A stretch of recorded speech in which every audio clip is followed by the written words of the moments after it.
তিনটি রোগ হলে বুঝবেন আপনি জান্নাতি।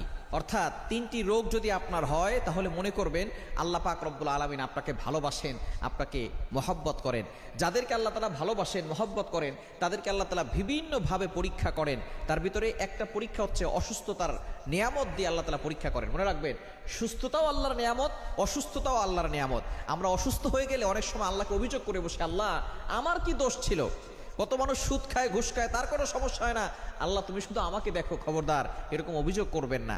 সুতরাং অসুস্থ হলে তিনটি রোগ যদি আপনার হয়, মনে করবেন যে আল্লাহ আপনাকে ভালোবাসে এবং আল্লাহ আপনাকে জান্নাত দিতে চাচ্ছেন। এক নাম্বার হচ্ছে যদি জ্বর হয়। জ্বর ঠান্ডা আমাদের অনেকেরই হয়। একবার নবীজি সাল্লাল্লাহু আলাইহি সাল্লামের জামানায় কয়েকজন সাহাবী বসা, নবী সাল্লাল্লাহু আলাইহি সাল্লাম বলতেছেন, একজন সাহাবী বলতেছেন আমার খুব জ্বর হয়েছে, অনেক সাহাবী বলতেছেন আমারও জ্বর হয়। এবার নবী সাল্লাল্লাহু আলাইহি ওয়াসাল্লাম বলছেন তোমরা তো আমার অন্তর্ভুক্ত, আমারও তো জ্বর হয়। কিন্তু একজন বলতেছে যে আমার জ্বর হয় না। নবীজি বলতেছেন তাহলে তুমি